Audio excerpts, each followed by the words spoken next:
Peut-être démarrer en demandant à Monsieur Rivière de faire l'appel, puisque c'est le...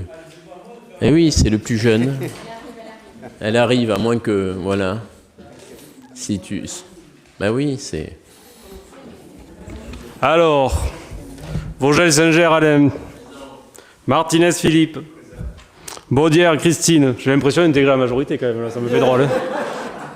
Dufour Gérard, Fabre Edith, Guérem Marc, Sadje Annick, Rossignol Pierre, Française Béatrice, Carme Louis, Grenier Alain, Gomez Christiane, Carayon Michel, Gineste Marion, Niati Abdelkader, Grasso Alain, Iché Muriel, Palmier Jean-Camille, Vidal Marie-Pierre, Simanis Sabrina, Santana Myriam, Vieillevigne André, Demoulin Daniel, Verdeil René, Azemar Daniel, je crois qu'elle va arriver, Dassenois Chantal, elle est absente, non elle est absente, Lopez Georges, parce qu'il va arriver, Julie Garcet-Sodo, j'ai sa procuration, Rivière Armand, il est bien là.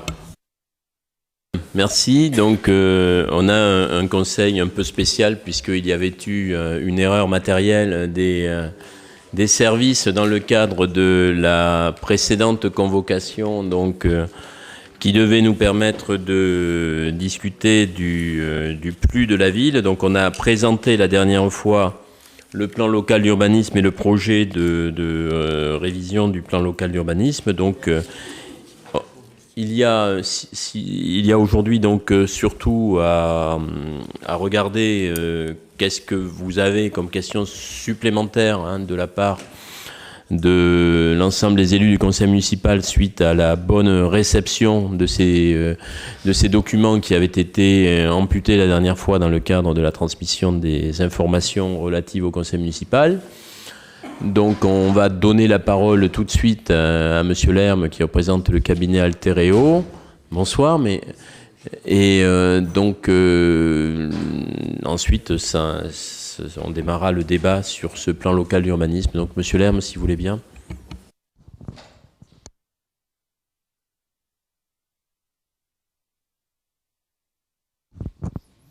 Ça marche ? Oui.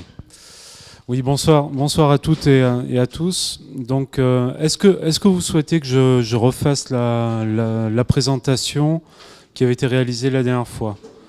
Ou alors la version raccourcie peut-être ? Oui, alors, bon, simplement ce que je peux apporter, c'est les principales modifications qui ont été faites au dossier par rapport au précédent arrêt, sans rentrer dans le détail de la présentation donc, qui vous avait été faite la dernière fois.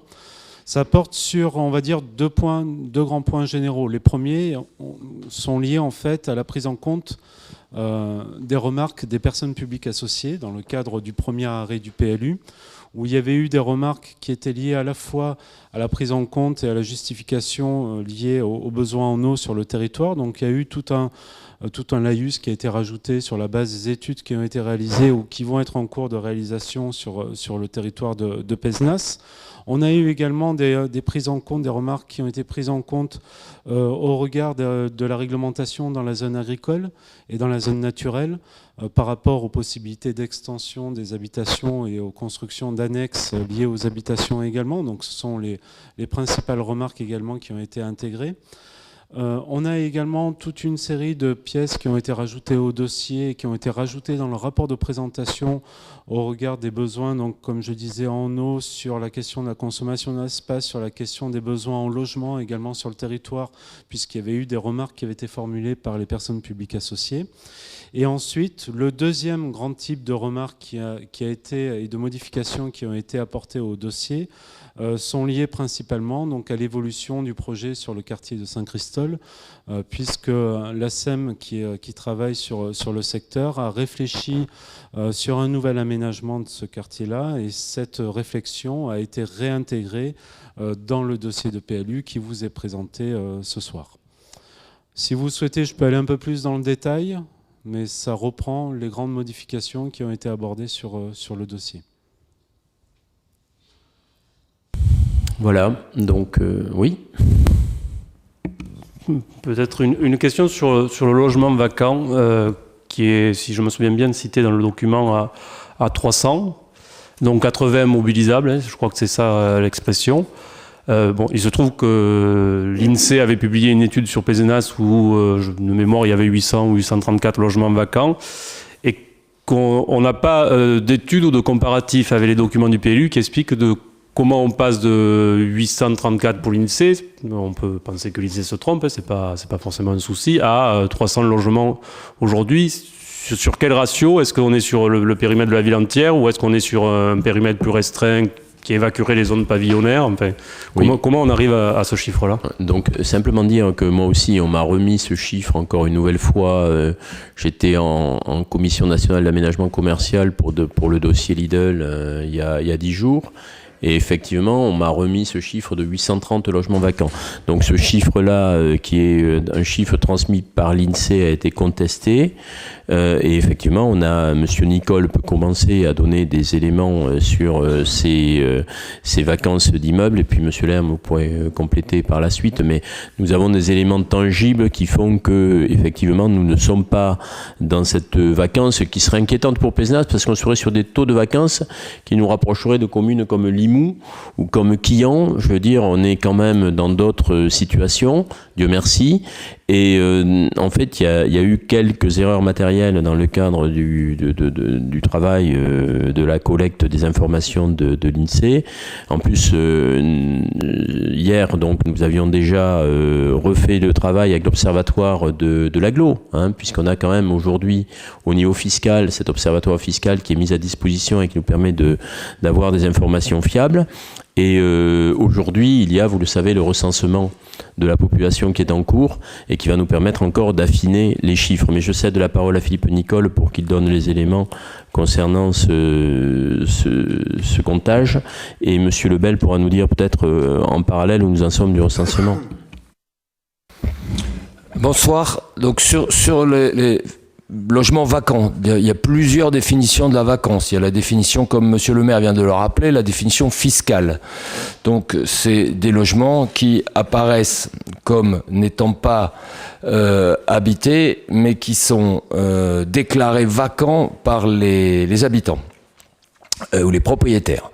Donc le fisc fait une demande précise pour pouvoir donner la catégorie, la particularité de vacant. Il faut que les logements soient vides et que les propriétaires en amènent la preuve. Donc en règle générale, c'est une preuve qui consiste à montrer que le logement par photo est dépourvu de tout meuble et de biens qui peut en permettre l'habitation immédiate. Donc là, les personnes peuvent rentrer dans la catégorie logement vacant au sens fiscal du terme. Ça vaut aussi pour les logements qui sont impropres à l'habitation, par expertise judiciaire, pour des raisons de désordre important. Donc ils rentrent dans cette catégorie, ils ne sont donc plus considérés, ils sont donc considérés comme vacants au sens fiscal. Donc là, il y a un travail qui a été fait par la ville, puis repris par l'Observatoire fiscal Agglo, et nous situons le chiffre des logements vacants en partant à chaque fois des 800 ou des même 1000 logements dits vacants qui nous sont donnés sur des listes qui sont à chaque fois qui reviennent avec un nombre important parce qu'elles ne sont pas toilettées. On est entre 250 350 logements vacants au sens fiscal du terme. L'INSEE, quant à elle, donc au travers des recensements tous les 5 ans, fait un travail par itération où le but étant le recensement des habitants de la commune, mais parallèlement, il recense également les logements en habitation principale, en habitation secondaire, en habitation pour les travailleurs saisonniers, en logement vacant, en logement impropre à l'habitation.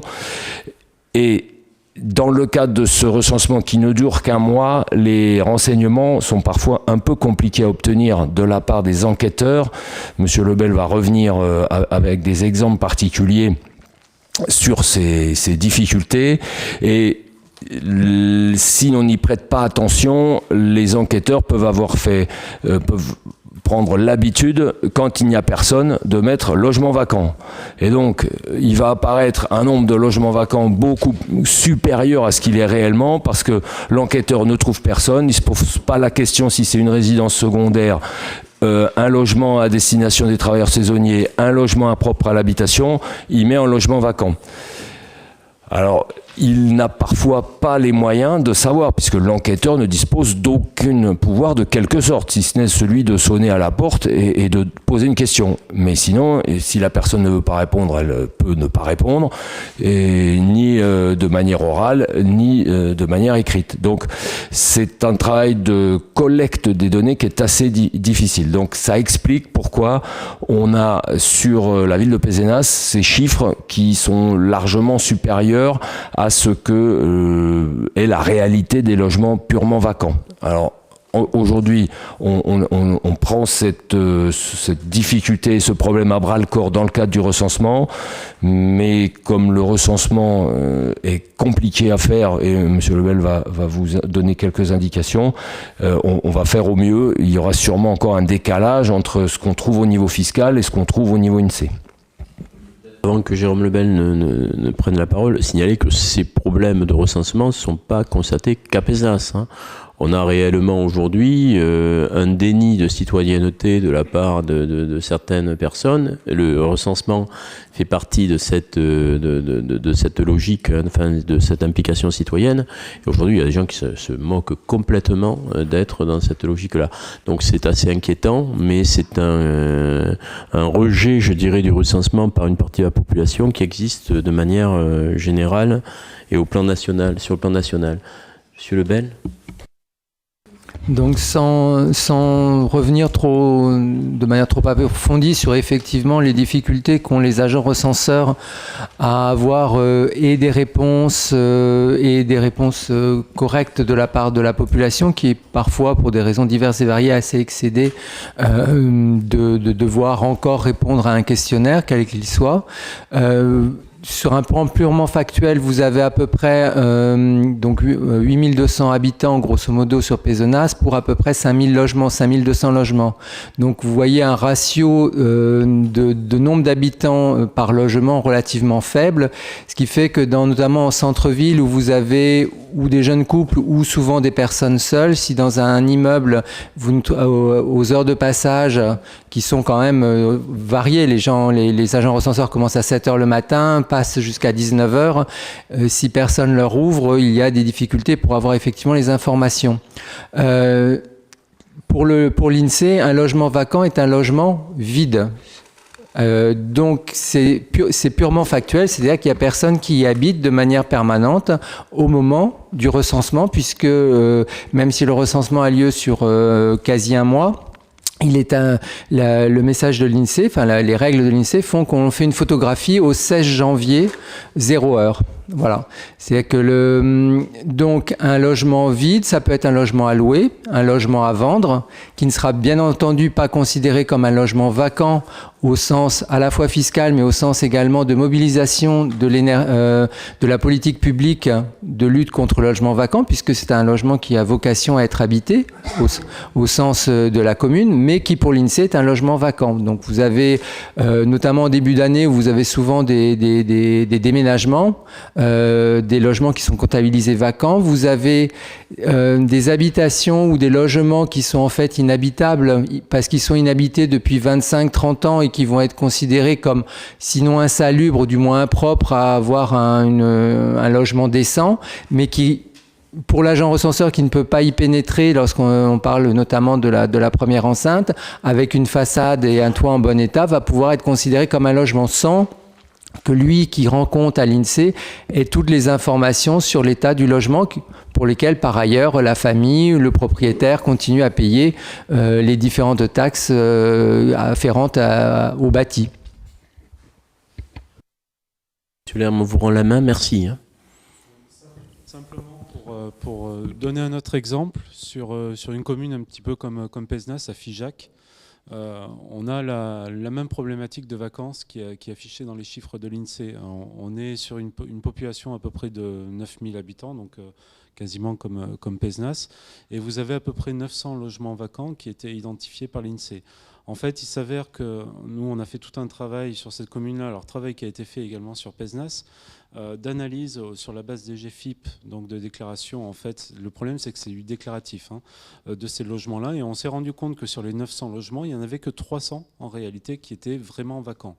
Après, se pose la question de savoir si on peut jouer sur cette vacance-là et s'il y a un véritable levier pour essayer de remettre sur le marché ces logements-là. Et on s'est rendu compte également, alors on l'a fait sur Pézenas aussi, sur les 200 logements qu'on a identifiés, on s'est rendu compte qu'on avait des logements vacants qui étaient vacants depuis plus de 3 ans, donc qui génèrent en fait des problématiques soit d'indivision, soit de succession ou autre, donc il est difficile de remettre sur le marché à l'heure actuelle.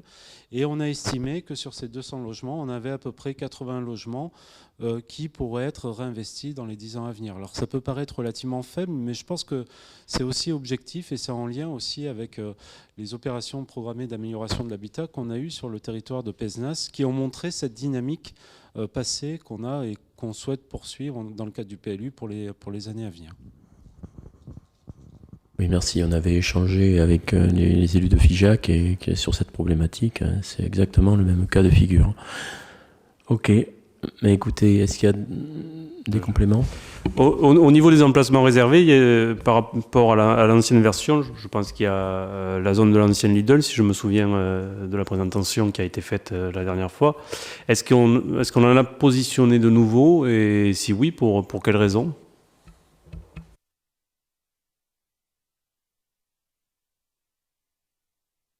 Zone du Lidl, oui, sachant que cette zone sera libérée en avril 2022, donc on est quand même avec pour l'instant Lidl qui reste en cœur de ville, et en 2022, ce besoin d'avoir fait émerger un projet qui soit un projet de vitalité pour toute cette traversée de ville qui sera réaménagée d'ici là. Voilà, donc là c'est un emplacement réservé qu'on avait évoqué en conseil municipal et qu'on a mis. Puis je vous rends la main, monsieur Lerme, pour les compléments. Il y a eu deux autres emplacements réservés qui ont été rajoutés. On a la liste ici. Il y a la création d'un deuxième château d'eau également, en fait pour répondre aux besoins de distribution d'eau potable sur Pézenas. Alors on le localise. C'est un peu petit, je m'en excuse. C'est très exactement sur ce secteur-là. Je ne sais pas si vous vous repérez. En fait, vous avez la route de Caux. C'est bien ça, c'est la route de Caux qui est à ce niveau-là. On est au pied de la ville. Et on est sur les secteurs à côté du château d'eau existant, en fait. Voilà, tout à fait. Voilà. Et ensuite, je crois que l'emplacement réservé également pour l'accès donc, sur le secteur de Saint-Christol a été revu également par rapport au projet. Et hydraulique et l'emplacement réservé également pour l'exutoire hydraulique du quartier, plus le 15 qui avait été rajouté. Les emprises foncières qui sont relativement légères quand même. On peut redonner le volume parce que bon, sur l'emplacement, c'est de l'ordre de 1500 m², c'est ça, le premier que vous évoquiez par rapport au château d'eau. Voilà, 1623 m², ça, ce que je vois de loin. Et les deux autres, c'est aussi des petites superficies. On est sur 3600 m² sur l'exutoire pour le pluvial et 5000 m² donc pour l'emplacement numéro 15 sur la halle. C'est la halle d'antiquaire, enfin, ou projet. On est plus large que ça, vous l'avez vu dans la définition.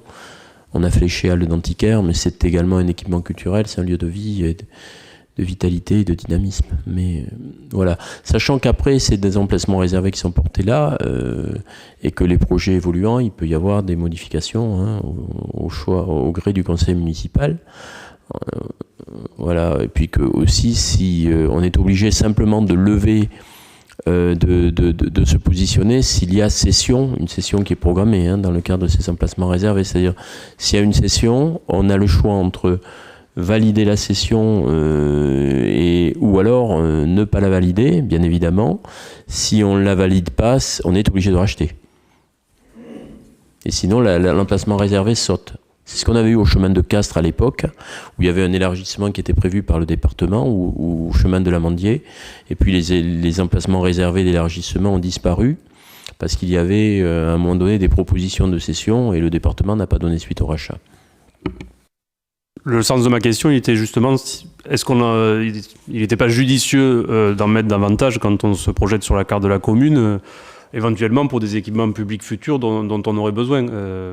Je me souviens, dans un passé maintenant qui devient lointain, mais quand j'étais chef de cabinet dans les Landes, le fait d'avoir des emplacements réservés, ça nous a permis rapidement de pouvoir faire une maison de retraite, une crèche, justement parce que il y avait la pression du pouvoir public qui avait déjà identifié des lieux et ça permettait d'aller plus vite, y compris dans la négociation avec le propriétaire. Donc, peut-être que dans une révision prochaine, ça serait judicieux qu'on en intègre l'avantage si on a une vision d'équipement public manquant sur la commune ou venant à manquer dans le cas où on gagnerait de population ou même sans gagner de population. C'était le sens de ma question était là. Si je me souviens, l'un des avis des personnes publiques associées, notamment celui de l'État, il y avait une remarque sur le fait que l'orientation d'aménagement programmé sur les pistes cyclables et les déplacements doux était légère. Il est identifié d'ailleurs qu'il n'y avait qu'une feuille.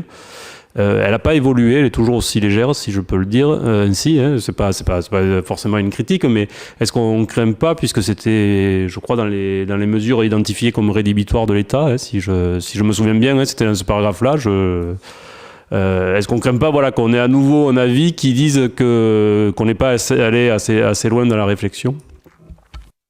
Réponse qui est le fait que même si on ne l'a pas en orientation d'aménagement et de programmation, là les pistes cyclables font partie déjà sont intégrées au projet de traversée de ville de manière éminente, avec l'absence d'utilité pour celle-là de prévoir des orientations d'aménagement en programmation, puisque c'est un dessin qui sera réalisé en partenariat entre le département et la ville.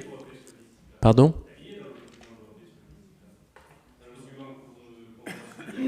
Oui, mais je veux dire par rapport à la précision complémentaire, à plus de précision, je dis là on a travaillé, on a avancé sur ce dossier-là et on a un document aujourd'hui qu'on peut transmettre aussi sur toute la traversée de ville avec l'aménagement en termes de pistes cyclables à la DDTM. Et ce document est abouti, il a été travaillé avec le CAUE, Conseil Architecture, Urbanisme, Environnement du département, et avec la conseillère départementale qui est absente aujourd'hui, mais bon, je veux dire, elle est service du département. Donc il y a il y a une certitude qu'entre le Carrefour de la Paix et l'éco-parking des Cordeliers, nous avons une capacité de réaliser des schémas cyclables qui sont extrêmement déjà importants et après il y a en parallèle le schéma des mobilités douces de la communauté d'agglomération qui est là et qui sera annexé dans la durée à toute la démarche de la ville. Donc on a de quoi répondre à des observations éventuelles de la DDTM qui, dans le cadre d'une réunion préparatoire à ce document, n'a pas émis d'éléments particuliers relatifs à ce problème de mobilité douce. Je ne sais pas, je vous rends la main. Simplement juste pour rajouter deux, trois précisions, on a, dans le cadre de cette OAP, on a rajouté des pistes cyclables qui n'apparaissaient pas sur le précédent document et on a relocalisé également le principe du pôle d'échange multimodal qui n'apparaissait pas dans la précédente version. Après, les services de l'État ont en effet fait des observations sur l'OAP. Ça ne peut pas être une observation rédhibitoire dans le sens en fait où il n'y a pas d'obligation de faire d'orientation, d'aménagement et de programmation thématique. C'est un choix qui a été porté par la collectivité d'afficher cette volonté de travailler sur la question des liaisons douces, mais ce n'est pas une obligation légale. Donc ça ne peut pas être un vice en fait ou un élément qui peut faire émettre un avis défavorable des services de l'État sur le PLU. D'ailleurs, ils n'ont pas émis d'avis défavorable là-dessus. Du coup, pour le pôle d'échange multimodal, il est situé sur l'ancienne gare routière, enfin à l'endroit actuel, c'est cela ? C'est pas arrêté, ça ? Non, mais dans le PLU, il est là.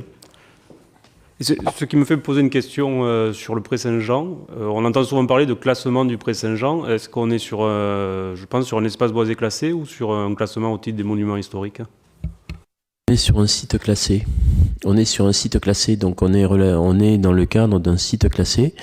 Et c'est l'inspection générale des sites qui intervient par rapport avec la DREAL en relais, donc par rapport à cette notion de site classé. Donc aujourd'hui, on n'est pas sur le volet EBC, on est sur le volet site classé, en sachant que c'est inscrit d'ailleurs dans je crois que c'est Mérimée, la Bible web du ministère de la Culture, qui actuellement n'est pas accessible. Pardon ? Oui, mais celle-là est intéressante, vraiment, pour la distinction entre site et EBC. C'est pour ça que je me permets d'y faire référence. Donc, on a cette notion de site. C'est un des plus vieux sites d'ailleurs classés de la ville. Hein. C'est très ancien puisqu'on était sur une promenade templière. Et c'est la caractéristique n'est pas simplement la végétation, mais aussi les murs et les bancs également, qui sont des bancs qui datent du XVIIe siècle, donc qui relèvent d'un classement. Donc d'ailleurs, voilà. Donc c'est l'ensemble du site qui est classé, pour répondre rapidement. L'une des autres remarques de l'État concerne le positionnement du projet des Moulières et notamment son entrée réservée au public en zone inondable. Donc vous nous aviez expliqué, on a les deux différentes, qui était créée donc une accès public secondaire, mais honnêtement je ne vois pas spécialement la différence, puisque pour accéder, que ce soit à l'entrée principale ou à l'entrée secondaire, il faut passer par la même zone inondable. Est-ce qu'on lève vraiment les contraintes de l'État ? Je crois que Pézin, c'est une ville qui vit avec les inondations. Hein, donc on ne va pas bloquer les projets par rapport à de l'inondabilité. On doit prendre en compte cette inondabilité et avoir la capacité de vivre avec l'eau. On est une ville qui est née du carrefour au confluent de deux cours d'eau, puisque c'est la Peigne rejoint l'Hérault à Pézenas. On a derrière tout un système hydraulique qui est lourd, avec d'un côté l'étang, c'est 1206 hectares de bassins versants entre Tourbes, Valros et Pézenas, et de l'autre donc tout le réseau hydraulique de la Peigne qui est particulièrement agressif à certains endroits, avec tout ce qui vient de Bailleul, des Croyes, donc de la commune de Caux, et tout ce qui vient avec Tartuguier sur Pézenas. Bon, il faut intégrer le fait qu'on a ces difficultés hydrauliques, et au-delà, tenir compte de cela, savoir ce qui se passe le jour où on a un incident et de quelle manière on peut évacuer et on peut effectivement sécuriser les populations, mais en aucun cas on va s'interdire, parce qu'une fois tous les 20 ans ou une fois tous les 10 ans, ou peut-être plus de même si les choses évoluent, on a des accès qui sont des accès réduits. Donc quand on regarde les accès aux Moulières actuellement, c'est vrai qu'on a eu récemment en novembre un épisode pluvieux un peu fort, hein, en octobre, oui, avec la crue qui est arrivée là. On avait une voiture, effectivement, voilà, mais ça arrive de temps en temps. Moi, les épisodes pluvieux d'envergure, depuis dans ma carrière d'élu, qui commence à être effectivement une carrière sur un quart de siècle. C'est en 96, on a connu le 24 janvier 96 une crue très importante, et puis octobre ressortissait au même type d'événements pluvieux. Il faut savoir que de temps en temps on a ces événements, et puis après derrière sécuriser, être sûr qu'on peut évacuer les populations si à un moment il y a un problème. Ça, c'est un élément essentiel. Sécuriser les populations si elles restent. Et a priori, les conditions sont réunies sur ce site-là, comme sur d'autres sites qu'on ne manquera pas d'évoquer.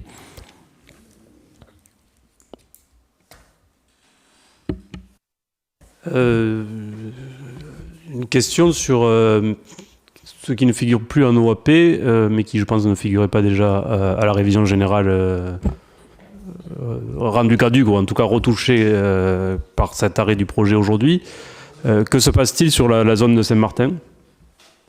Bonne terre. La zone Saint-Martin reste une zone d'urbanisation différée soumise à procédure de modification du PLU, c'est écrit dans le slide. Hein. Donc aujourd'hui, il n'y a pas de...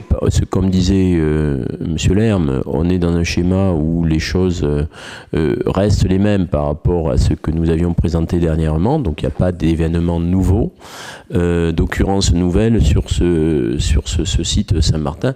Ce site réclamera une révision du plan local d'urbanisme pour être ouvert à l'urbanisation. Voilà, c'est exactement la même situation que celle qui était portée dans le cadre du précédent projet de PLU qui vous a été présenté.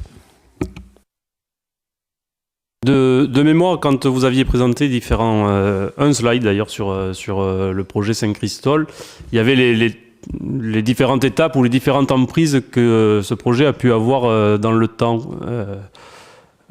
Voilà, c'était celui-là. Bien que n'étant pas un farouche partisan du projet Saint-Christol, vous le savez, ou en tout cas de ce projet en l'état, je suis toujours au regret de celui de 2015, parce que je trouve qu'avoir une réflexion sur les zones inondables ou les zones tampons qui séparent la ville du projet était quand même l'un des moyens judicieux, je ne sais pas si c'est le bon terme, mais en tout cas utile pour essayer de réfléchir à quel lien on allait tenter de créer ou comment on allait faire vivre ce quartier avec la ville.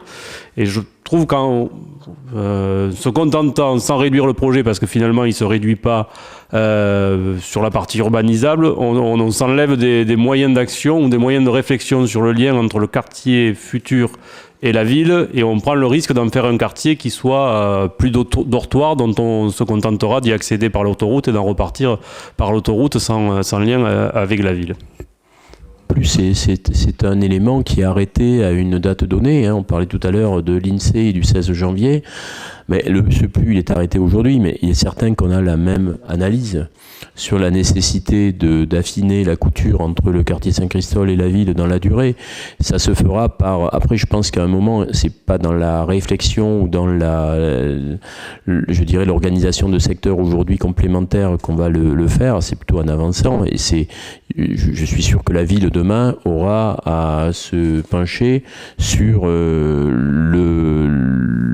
périmètre qui a été relâché, je dirais, dans le cadre de l'évolution du zonage. On a là-dessus, de toute façon, des contraintes très fortes qui sont liées à la zone inondable. Hein, comme c'était dit. Donc après une zone inondable, je rejoins ce que dit Armand Rivière, une zone humide, c'est pas une zone vide. Hein, c'est une zone qui peut être habitée par des projets, c'est une zone qui peut être une zone de jardin, c'est une zone qui peut être une zone de promenade, de parcours santé, donc une zone habitée par des projets. Et je pense qu'il faudra que les Picénois, effectivement, et puis le conseil municipal in fine, se positionnent clairement sur le devenir de cette zone qui est importante, qui est aux portes de la ville et qui peut correspondre demain à un verdissement complémentaire de Pézenas et une qualité de loisirs améliorée encore sur la ville de Pézenas. En ce qui concerne ce zonage-là, il a été retravaillé de manière extensive, déjà en intégrant quelques terrains pour aller dans ce sens-là. Par rapport au premier arrêt du PLU avec 21 hectares 5, on passe à 25 hectares 5, et les quelques hectares complémentaires ne sont pas des hectares d'urbanisation, de construction complémentaire, ce sont des espaces déjà qui correspondent à ceux qu'on évoquait à l'instant, c'est-à-dire des nous paysagers, des zones vertes et des espaces de vie pour le quartier Saint-Christol. On est tout à fait d'accord sur la liaison nécessaire qui devra se faire entre Saint-Christol et le cœur de ville. Je reviens à ma remarque sur les emplacements réservés de tout à l'heure, mais par exemple, je trouve que les terrains de Saint-Christol, alors certes soumis à une CEMOP et à des orientations d'aménagement maintenant, mais c'était le lieu idéal pour que la ville puisse quand même positionner 1, 2, 3, je ne sais combien d'emplacements réservés pour de futurs équipements publics, parce que qui dit nouveau quartier, surtout si à terme il y avait les 700-750 logements prévus, ça va automatiquement dire qu'il va y avoir un besoin d'équipements publics nouveaux pour la commune dans ce quartier et pour la commune au sens large. Je ne vais pas citer une école publique, une crèche, un stade ou je ne sais quoi encore, mais c'est là où nous avions un terrain vierge qu'il était intéressant de positionner des emplacements réservés. Alors, on est dans une logique quand même ici où on a la CEMOP qui travaille et la construction, on a la maîtrise foncière aussi des choses. Je veux dire, rappelez-vous que sur ce secteur de 25 hectares, on a aujourd'hui ipso facto plus de 12 hectares de propriétés maîtrisées directement par la ville et la capacité et des possibilités d'aller plus loin donc sur l'acquisition foncière. Donc à la part que nous maîtrisons aujourd'hui en termes de propriété foncière via la ville aujourd'hui, la CEMOP demain, permet dans la durée de choisir des emplacements qui sont des emplacements stratégiques pour les équipements publics. Et de toute façon, la CEMOP va continuer à cheminer en relation avec les habitants aussi, dans un dialogue et une concertation avec les habitants, et pourra à ce moment-là, donc derrière, affiner le PLU. On est sur une révision générale du PLU. Je crois que là, il faut voir les enjeux que nous avons. Là, on construit la ville sur ces éléments les plus structurants et les plus forts. Rien n'interdit demain d'affiner les choses et par des révisions modifiées, de libérer d'autres espaces. Mais je crois que ce qui est important, c'est de donner une ossature qui permette de vertébrer l'action municipale et d'avoir des éléments forts et saillants d'orientation stratégique et d'évolution urbaine pour les années à venir. À partir de là, on pourra, dans des conditions, je dirais, optimisées et de dialogue et de concertation, la ville pourra créer les compléments utiles, tout complément utile, et procéder par modification qui est quand même extrêmement simple par rapport à une révision générale, à tout ce qui permettra, enfin je parle sous ouvert de M. Lerme qui peut compléter, à tout ce qui permettra d'améliorer encore la qualité de ce quartier et la qualité du projet de ville. M. Lerme. Simplement, je voulais rajouter un point technique, c'est-à-dire qu'aujourd'hui, de mettre en place un emplacement réservé pour un équipement public au sens général du terme, ça n'est plus possible. On a eu des jurisprudences par rapport à cette problématique-là, puisqu'un équipement public, ça peut aller d'une prison, je dis n'importe quoi bien évidemment, à un aménagement routier. Donc bien évidemment, non, mais comme moi, c'est une boutade aussi. Non, donc c'est pour vous donner l'exemple qu'en fait, voilà, ce type d'emplacement réservé ne peut, en fait, à équipement public, ne peut plus être inscrit tel quel dans un PLU. Il faut avoir un projet précis. J'ai été vague, mais je présume que la définition de l'équipement public, on pouvait l'avoir. Dernière question, en tout cas pour moi. Dans l'avis de l'État, mais surtout dans, je crois, le rapport du commissaire enquêteur, ce qui l'a conduit à apporter en partie un avis négatif sur le premier arrêt du projet de révision générale, il y a la question du rendement des réseaux d'eau qui doivent atteindre 75% pour qu'on arrive, qu'on ait les droits à construire, hein, je le résume ainsi.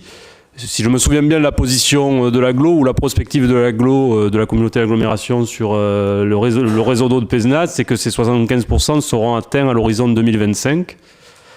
Ce qui veut dire donc qu'un projet comme Saint-Christol, comme les Moulières, c'est pas de réalisation possible avant 2025. Ça, c'est la première partie de ma question. Est-ce que ça impacte aussi le projet à l'ancienne distillerie ? Répondre, Mme Maraval, sur ces éléments techniques. Donc c'est effectivement tendre vers les 75%, ce n'est pas une obligation d'atteindre les 75%. Donc 2025, les rendements de l'agglo dans la note technique qui est annexée au PLU, on aura atteint ces objectifs-là. Et 2025, avec le calendrier donné par la CEMOP, on sera en capacité normalement de livrer la première tranche de logement. Donc on est dans le phasage correspondant aux engagements pris et affichés. Merci. Est-ce qu'il y a d'autres questions, des éléments complémentaires?